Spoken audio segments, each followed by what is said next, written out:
tell us about your immediate family prior to your pregnancy loss. My immediate family, that includes my mom, my dad, my brother. It's just us four. My brother, he was in the Air Force, so he was away for quite some time on duty. He's back in Houston now, so like it's good to have that part of my family with me, because when he was away I felt alone. Like it was just me and my parents, and like I was the go-to for everything. But having him back, I can lean on him for support, and just good to have your sibling back. To like the person I grew up with, I can still grow up with. How did you find out you were pregnant? Well, I'm an overanalyzer and an overthinker. And I usually know when something's not right. So I was late, and I think I was only a few days late. Something's not right. And I was on the couch. I still can see it to this day. I was on the couch and I was binge watching something on Netflix. And I was like, I need to take a pregnancy test. And I did. And it was one of the little cheap ones. So I couldn't tell if both lines were clear enough. So I remember calling a friend, like I sent her the picture. And I was like, is this 2 lines? Is it positive? And she was like, yes, it was. Me being overthinker, I went to the store and got maybe 2 or 3 more tests, and I made sure they were the digital ones that say pregnant or not pregnant. And I took all of them. I made sure that I was hydrated, and they all came back pregnant. I was nervous, I was scared, and I'm in my 30s and I'm worried about this. And I think it's because of the stigma that was instilled in me as a child, like having a baby. And a lot of my family had children in their teens, and my mom and dad were really scared that it might happen to me too. So I didn't tell them about it. Like I waited months before I told my parents I was pregnant, because I was nervous, I was scared. I didn't know what people were gonna say or think about me. I've always said that I wanted a husband before I got pregnant. So like it was hard for me to accept myself. I remember going to the doctor to confirm that I was pregnant. I would be lying if I said that I was excited the moment I found out I was pregnant. I was more nervous. I was like, I'm about to be responsible for another human being. And even though I'm an educator and I work with children on a daily basis, I was nervous. I was like, am I gonna be the best mom I can be for this child? That was my main concern. When I found out I was pregnant, there's a lot of things I stopped doing because I didn't want it to interfere with my child or corrupt my child. Of course, I wasn't drinking, but I'm the type of person, I can sit and watch the ID channel all day long. I like crime shows, I like all that. I didn't watch those shows because I felt like that negativity would be instilled in my child, because I'm watching it and she's hearing what I'm watching. I stopped listening to certain music on the radio. If it was vulgar, if there was a lot of curse words, I played like old school R&B throughout my pregnancy, and I let her listen to classical music. And it's just because I didn't want her to have any negative thoughts while she was growing. I was really concerned about that.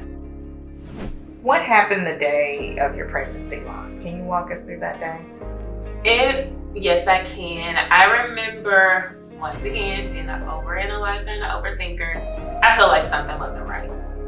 My daughter was a kicker.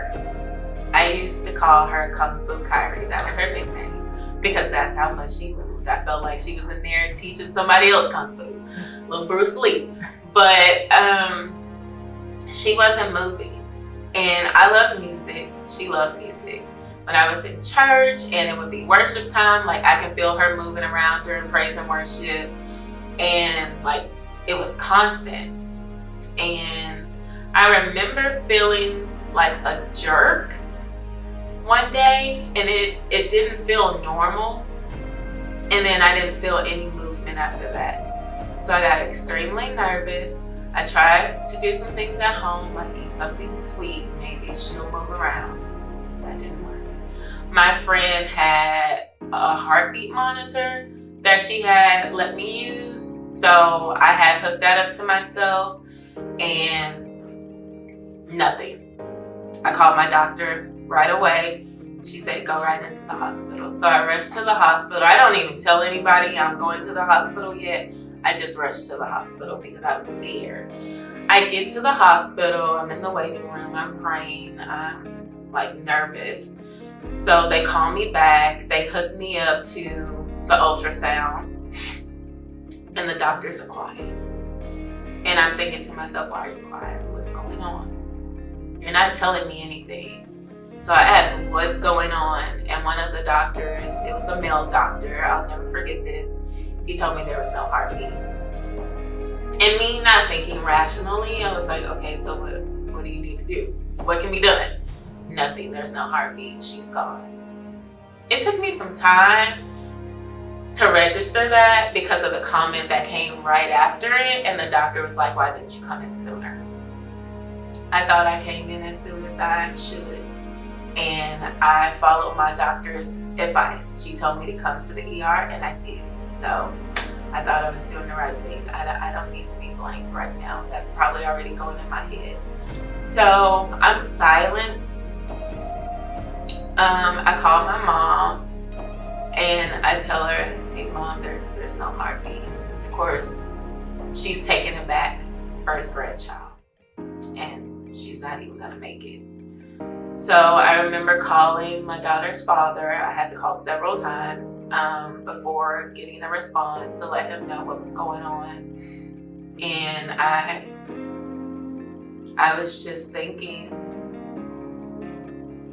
that the person that I visualized being my bestie, like my ride or die, that was gonna be, we were gonna be attached at the hip. I had it all planned out. She was no longer gonna be here. So that was very hard for me. But I think going through a lot of the aftermath is what made it worse.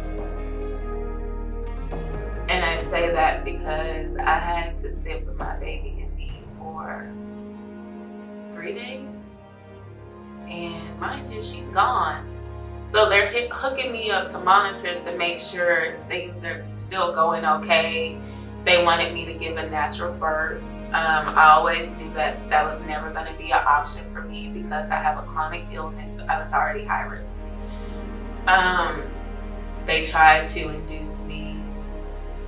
I had an epidural for no reason until finally there was a C-section. I was nervous, first surgery, and like they take my baby out of me and there's no sound, there's no laughter, there's no tears, there's nothing. And they asked me if I want to hold her. Of course I want to hold her, but like this is it. Like I just get to look at her. Like I know a lot of people, when they hear a baby cry, it may not be what they want to hear at that time, but that's all I wanted to hear. I wanted her to scream. I wanted her to make any kind of noise because that was a part of me. When did you realize you needed help processing your loss? That took me some time because I'm the person, I try to be the helper. I try to be the supportive one, so me asking for help is a lost cause.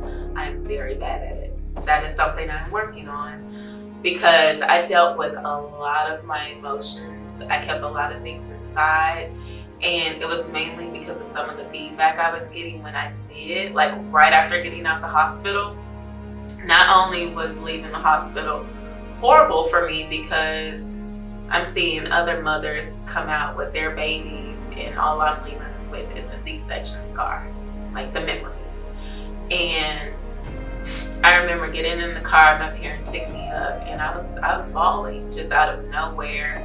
And because they didn't really know how to react, like I just remember my mom saying she's crying again. And like after that, I just decided to hide my tears because I felt like either I was gonna bring someone else down. I didn't want my sadness to rub off on somebody else, so I tried to handle it by myself. So there was a lot of lonely nights, crying, a lot of random car rides where I would hear a song and I would just bawl, or I would have a thought and I would just cry, just thinking about my daughter. Yes, I would pull over, but like I just realized my emotions, there was no control for them. They just came out, but I just tried to make sure that I was alone when they came out. Because when I tried to seek others' help,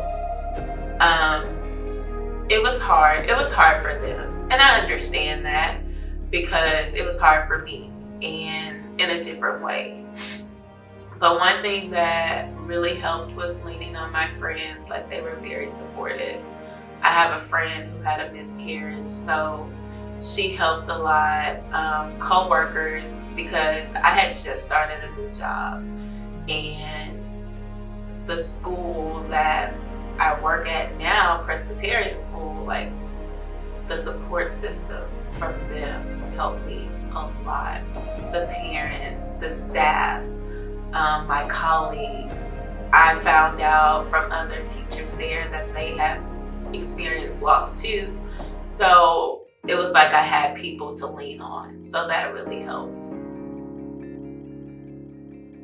When you were going through your loss, were there any comfort items? You mentioned friends, support groups who you could rely on. I sought out therapy for a little bit, mainly a grief counselor.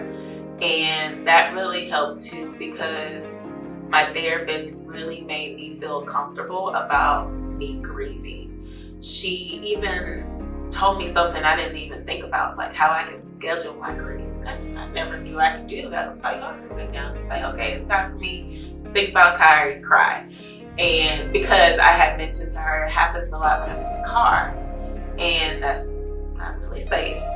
So she let me know like things that I can do to grieve. Also, going to my daughter's gravesite helps a lot. Like that's my time. That's our one-on-one. That's like a therapy session for me. And even though she's not responding back, I know she's listening, and I can vent to her without any judgment. So that's like my safe place. If there was one piece of advice you would like to share with someone or family who just experienced a pregnancy loss, what would it be? I would definitely say that you are not alone. There are way too many women who've experienced the same thing.